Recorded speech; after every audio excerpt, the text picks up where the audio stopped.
This is the true story of Geraldine Largay, a 66-year-old woman who got lost in the Maine woods in 2013. What makes this case so disturbing isn't just that she died alone in the wilderness, but that we have her actual text messages and journal entries documenting every day of her slow, terrifying death. Geraldine, who went by the trail name Inchworm, was an experienced hiker attempting to walk the entire 2,200-mile Appalachian Trail. She had already hiked over 1,000 miles when she reached a remote section of western Maine. Her husband George was meeting her at certain points along the trail to resupply her with food and water. On July 22, 2013, Geraldine was hiking alone through a particularly dense section of forest. The trail was narrow and winding, surrounded by thick trees that blocked out most of the sunlight. She had been walking for several hours when nature called. She needed to step off the trail to relieve herself. This was a decision that would cost Geraldine her life. She left her backpack on the trail and walked just a few steps into the woods for privacy. But when she tried to return to the trail, she couldn't find it. The forest all looked the same. Thick trees, fallen logs, and heavy undergrowth stretched in every direction. She had gotten turned around in just those few steps. Panic set in quickly. Geraldine knew she was in serious trouble. She tried walking in different directions, hopping to stumble back onto the trail, but every step seemed to take her deeper into the wilderness. After an hour of searching, she realized she was completely lost. She pulled out her cell phone and tried to call for help, but there was no signal. The thick canopy of trees blocked any hope of connecting to a cell tower. But Geraldine didn't give up. She started typing text messages to her husband George, hoping they would eventually send when she found a signal. Her first text message was sent at 11:01 a.m. on July 22, 2013. In some trouble. Got off trail to go to BR. Now lost. Can you call AMC to see if a trail maintainer can help me? Somewhere north of Woods Road. XOX. She tried to send the message 10 more times, walking to higher ground, holding her phone up to the sky, desperately trying to find just one bar of signal. The message never went through. By evening, Geraldine realized she wasn't going to be rescued that day. She set up her tent in a small clearing, less than 2 miles from the Appalachian Trail. She was so close to safety, but she might as well have been on the moon. The next day, July 23, she tried sending another text message. Lost since yesterday. Off trail 3 or 4 miles.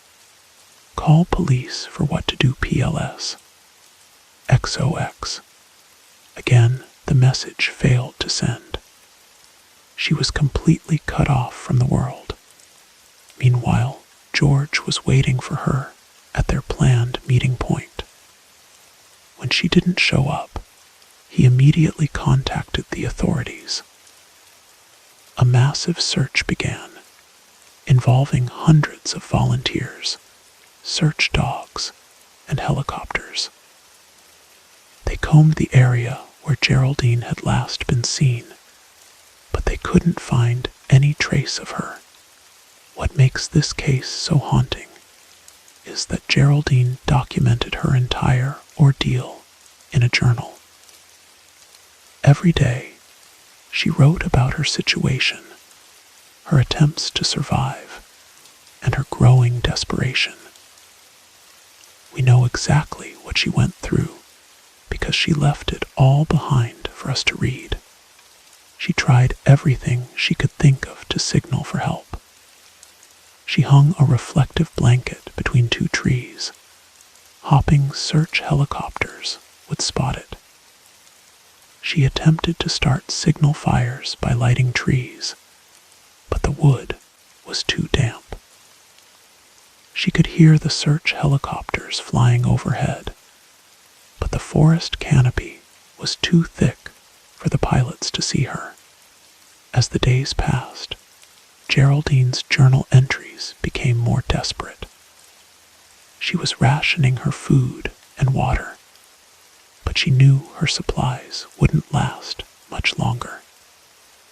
She wrote about hearing voices in the distance and seeing lights at night, but she was never sure if they were real or if her mind was playing tricks on her.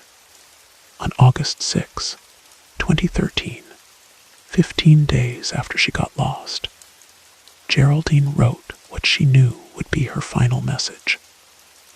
When you find my body, please call my husband George and my daughter Carrie.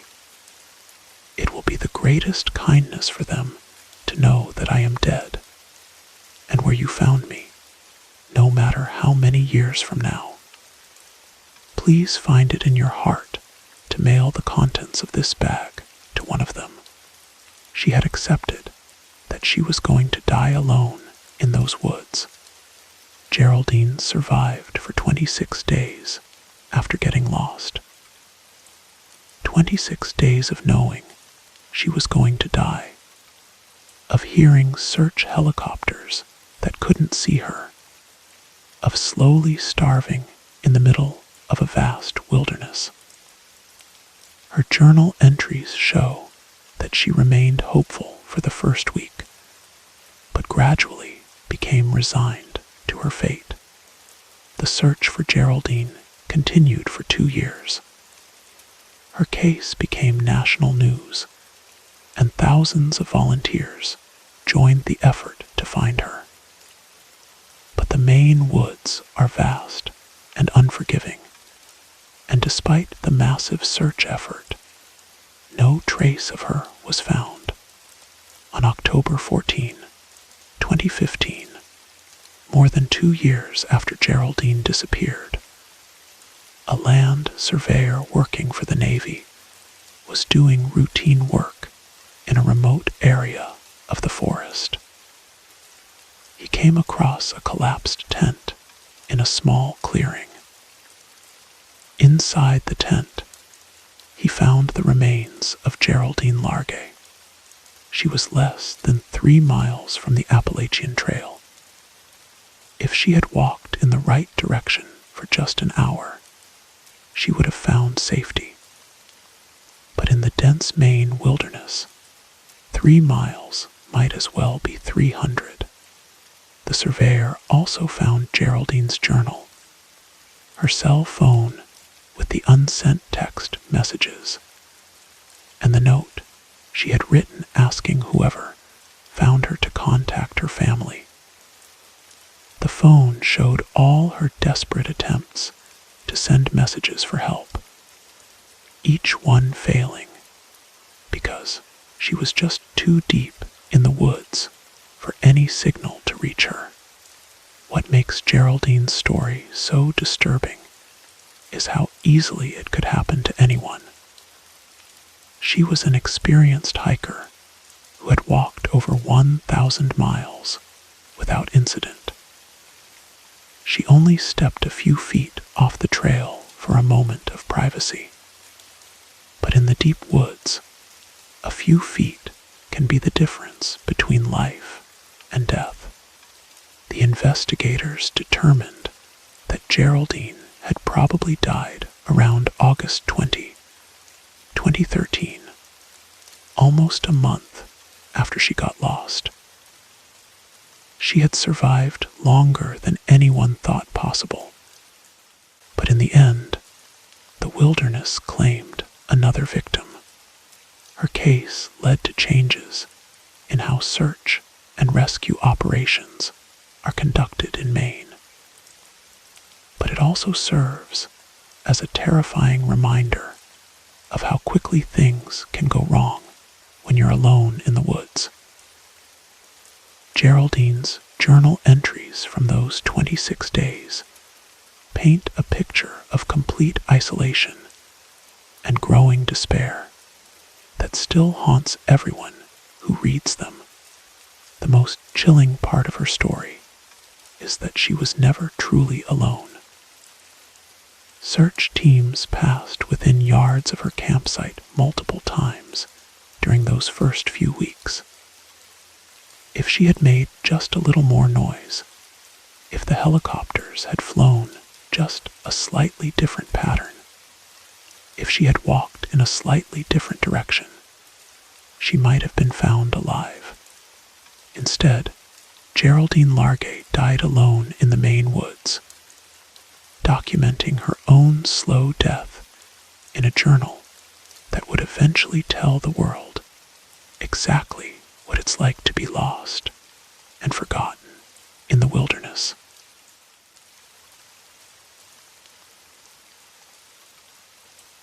This is the true story of Dennis Martin, a 6-year-old boy who disappeared in Great Smoky Mountains National Park in 1969. Despite the largest search effort in the park's history, Dennis was never found. What makes this case so disturbing are the strange witness reports and the questions about what really happened to a little boy who vanished in broad daylight. Dennis Martin was from Knoxville, Tennessee. He was a happy, energetic kid who loved the outdoors. His family had a tradition of camping in the Great Smoky Mountains every Father's Day weekend, and June 1969 was no different. Dennis, his father William, his grandfather Clyde, and his older brother Douglas set out for their annual camping trip. The family hiked from Cad's Cove to Russell Field, where they camped the first night. Everything went perfectly. Dennis, despite being only 6 years old, kept up with the older hikers and seemed to be having the time of his life. On June 14, the second day of their trip, the family hiked to Spence Field, a beautiful highland meadow near the Appalachian Trail. The area was known for its stunning views and mountain laurel blooms. They planned to camp there for the night. At Spence Field, the Martins met up with another family, the Dwyers, who were also camping in the area. The adults sat together, enjoying the scenery, while the children played nearby. Dennis was wearing a bright red t-shirt that made him easy to spot against the green forest. Around 4:30 in the afternoon, Dennis and his brother Douglas decided to play a prank on the adults. They teamed up with 2 boys from the Dwyer family to sneak up and surprise the grown-ups. The plan was simple.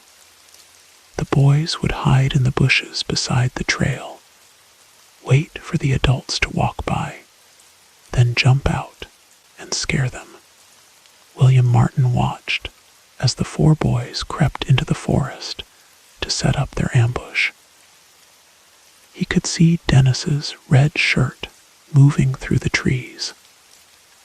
The boys whispered and giggled as they found their hiding spots.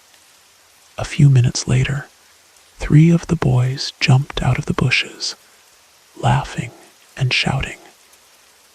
The prank had worked perfectly, but Dennis wasn't with them. "Where's Dennis?" William asked. The other boys looked around, confused. They said Dennis had been right behind them just moments before. They had all been together when they hid in the bushes, but when they jumped out to surprise the adults, Dennis was gone. William wasn't immediately worried. Dennis was probably still hiding, waiting for his chance to jump out. But minutes passed, and there was no sign of the little boy in the red shirt. "Dennis," William called. "Come on out, the game's over." There was no response. William and the other adults began searching the immediate area, calling Dennis's name.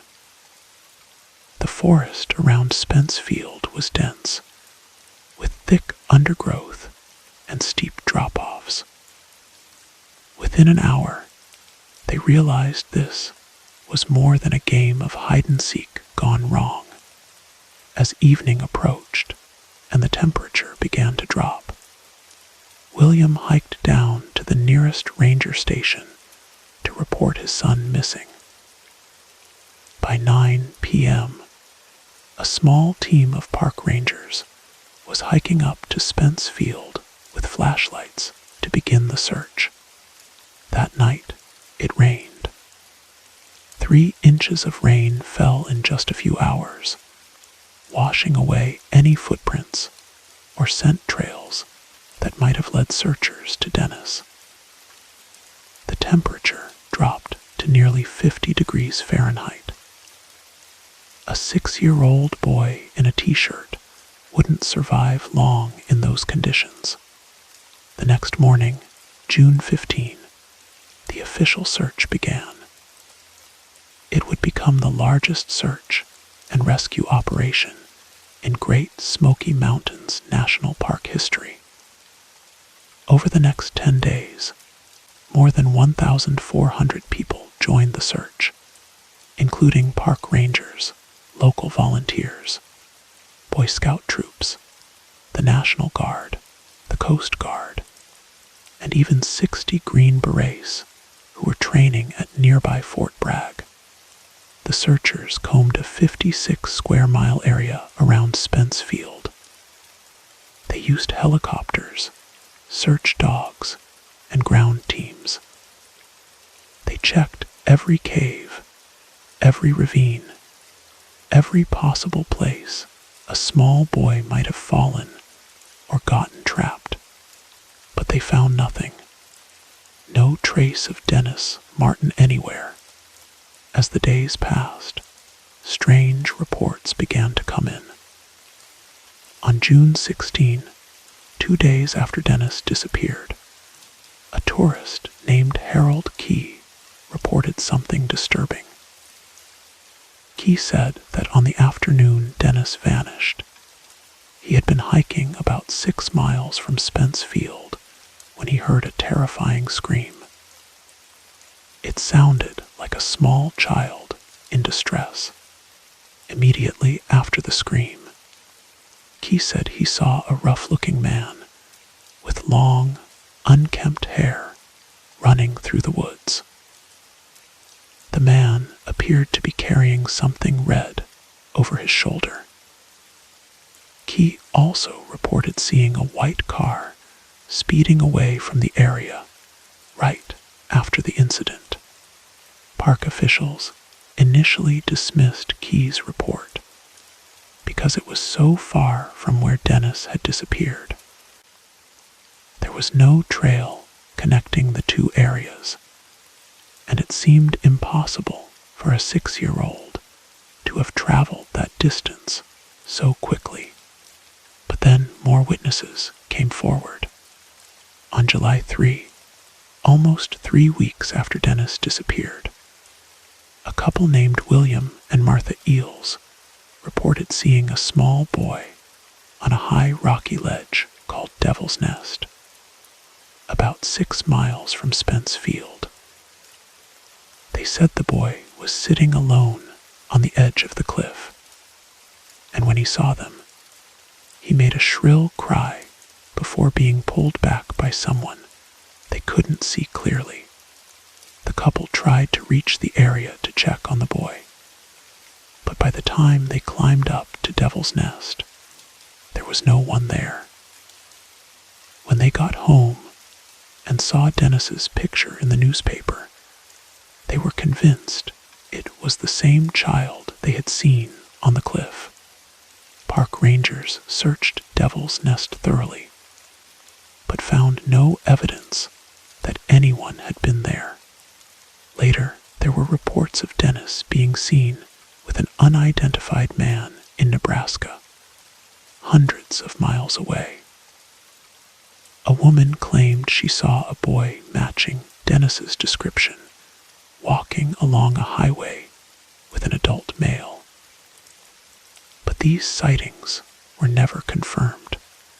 The search for Dennis continued for 10 days before being officially called off.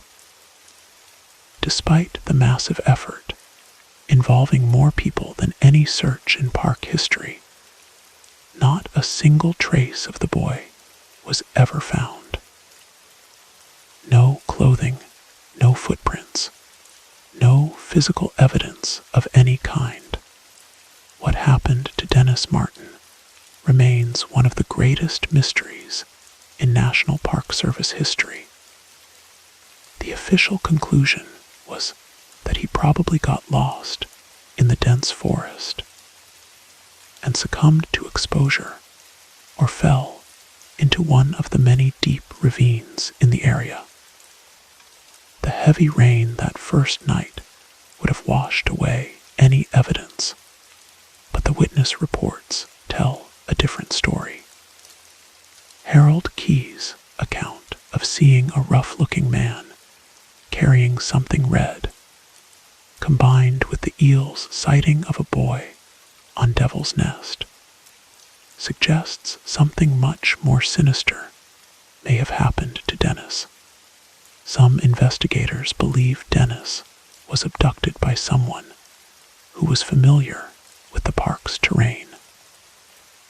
The fact that no trace of him was ever found, despite one of the most extensive searches in park history, suggests that either his body was very well hidden or he was taken far away from the search area. The case has never been solved. Dennis Martin's disappearance sparked changes in how national parks conduct search and rescue operations, but it also left his family with questions that will never be answered. What makes Dennis's story so disturbing is how quickly he vanished. One moment he was playing with other children in broad daylight, surrounded by adults. The next moment, he was gone without a trace. In the wilderness, a child can disappear in seconds and never be found again. The Great Smoky Mountains cover over 500,000 acres of rugged terrain. There are countless places where a small boy could become lost or hidden. But Dennis's case suggests that sometimes the wilderness isn't the only danger facing people who venture into remote areas alone. Today, more than 50 years later, Dennis Martin would be in his 60s if he's still alive. His family never got closure, never learned what happened to their little boy in the red shirt who vanished into the woods and never came home.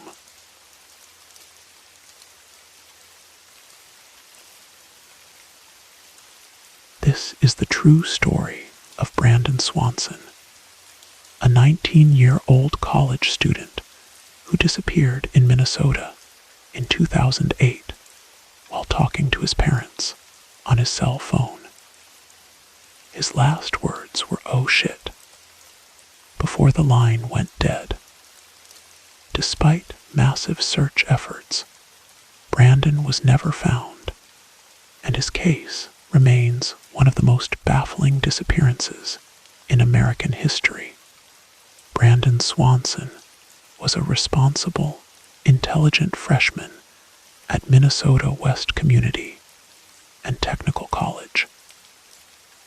On May 13, 2008, he attended end-of-semester celebrations with friends in Canby, Minnesota.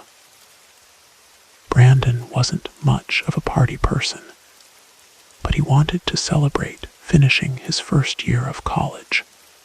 The party went late, and around midnight on May 14, Brandon decided it was time to head home to Marshall, Minnesota, about 30 miles away.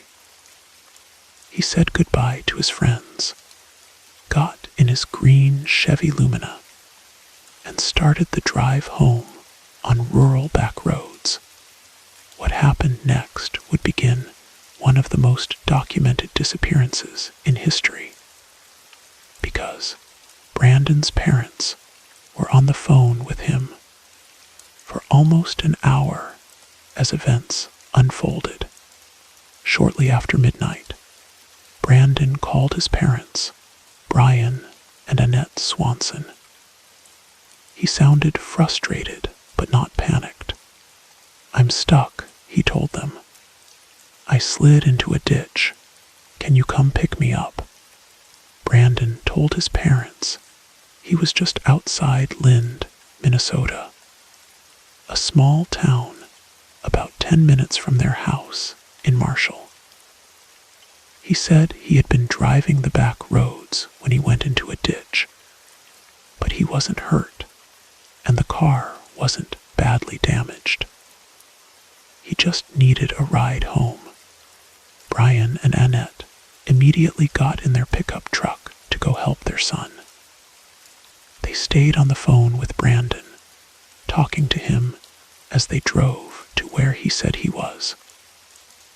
Brandon described his surroundings: farmland, gravel roads, and not much else. It was a typical rural Minnesota landscape, but when Brandon's parents reached the area where he said he was, they couldn't find him or his car anywhere. They drove around for nearly an hour, searching every road and driveway, but there was no sign of Brandon's green Lumina. "Are you sure you're near Lind?"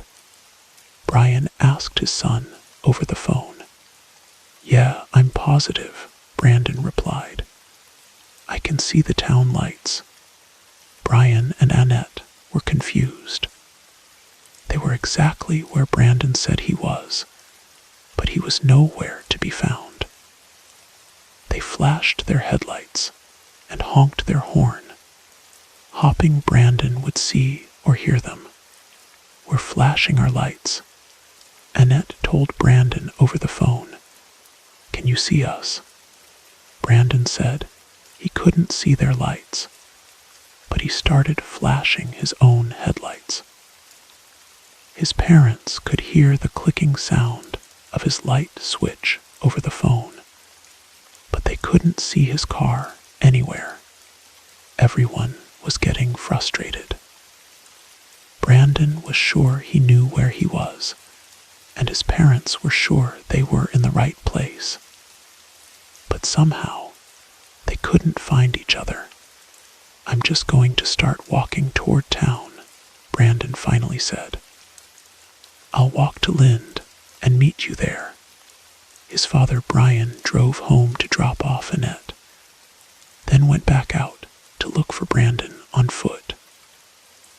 Brandon called his dad back, and they talked as Brandon walked through the darkness. For the next 47 minutes, Brandon stayed on the phone with his father while he walked along what he thought was the road to Lind. He described what he was seeing: farmland, fences, and the occasional farm building. He seemed to know where he was going. Brandon told his father he was walking towards some lights that he could see in the distance, which he believed were from the town of Lind. His father guided him, telling him to head toward a nightclub parking lot where they could meet. The conversation was mostly normal. Brandon didn't sound scared or like he was in any immediate danger. He was just a college kid who had gotten stuck in a ditch and was walking to meet his dad. They talked about the end of the school year, Brandon's plans for summer, and other everyday topics. But at 2:47 a.m., exactly 47 minutes into the call, everything changed. "Oh shit," Brandon suddenly exclaimed. The line went dead. Brian immediately tried calling his son back, but the phone went straight to voicemail. He tried again and again, but Brandon never answered. "We called at least 5 or 6 more times," Brian later said. He never picked up the phone again. Brian drove around the area for hours, calling Brandon's name and looking for any sign of his son. But he found nothing. The next morning, when Brandon still hadn't come home, his parents reported him missing to the Lyon County Sheriff's Office. But the police weren't immediately concerned. They told the Swansons that it was normal for young men Brandon's age to stay out all night after partying. They said he would probably turn up later that day, hungover but unharmed. But Brandon didn't turn up. And when police finally began investigating, they discovered something that made the case much more complicated. Brandon's cell phone records showed that when he called his parents, he wasn't near Lind at all. His phone had connected to a cell tower near Porter, Minnesota, which was 25 miles away in the opposite direction from where Brandon thought he was. This meant that Brandon had been completely lost from the very beginning of the phone call. He had no idea where he actually was, and he had been walking through unfamiliar territory in complete darkness. Using the cell phone data, search crews found Brandon's car the next day. It was stuck in a ditch near Taunton, Minnesota, exactly where the phone records indicated it should be. The car was undamaged and could have been driven out of the ditch easily. Brandon's keys, wallet, and other personal belongings were still inside. The discovery of the car allowed searchers to focus their efforts on a specific area. They brought in search dogs, helicopters, and volunteers to comb the farmland where Brandon had been walking. The search dogs picked up Brandon's scent near his car and followed it for about a mile before losing the trail at the banks of the Yellow Medicine River.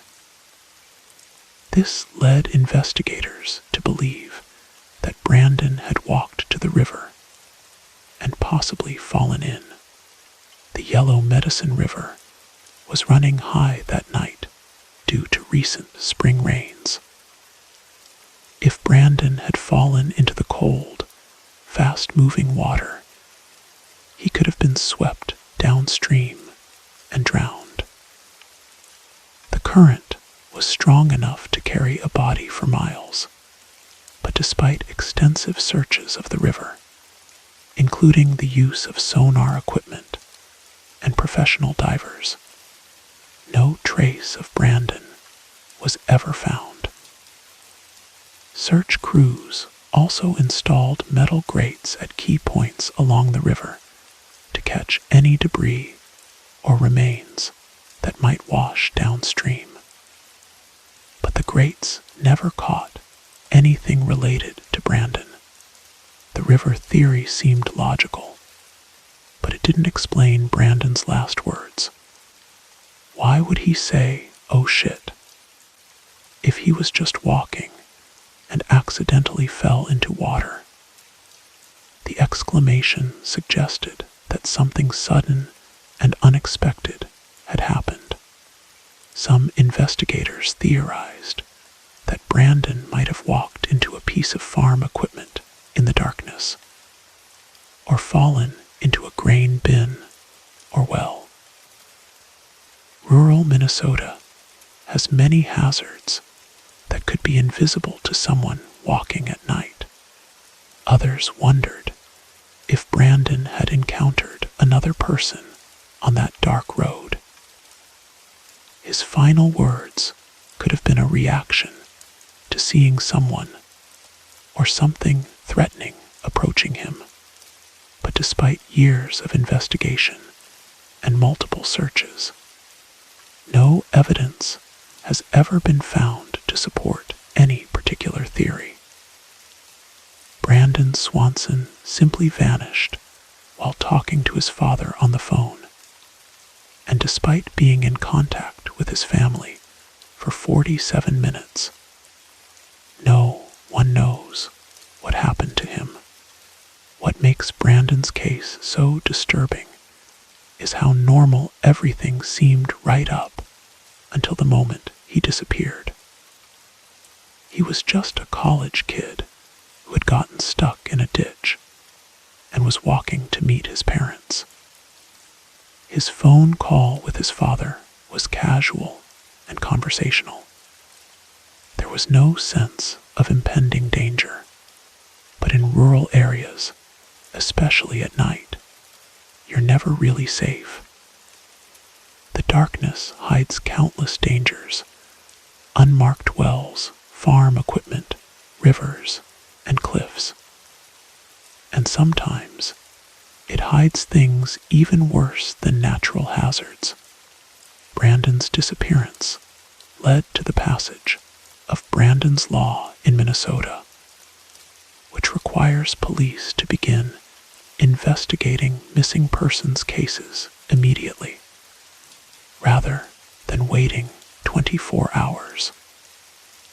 But it didn't bring Brandon home. To this day, Brandon Swanson's family continues searching for answers. They've organized countless volunteer searches, offered rewards for information, and kept his case in the public eye. But Brandon remains missing, and his final words, "Oh shit," remain the only clue to what happened to him in those dark Minnesota farmlands. The most chilling aspect of Brandon's story is that it could happen to anyone. Getting lost on back roads is common, especially in rural areas where GPS doesn't always work and roads all look the same. Brandon thought he was near his hometown, but he was actually 25 miles away in the opposite direction, in the wilderness. Whether it's dense forest or open farmland, being alone and lost can turn deadly in a matter of minutes. Brandon Swanson learned that lesson in the worst possible way, and his family is still living with the consequences more than 15 years later.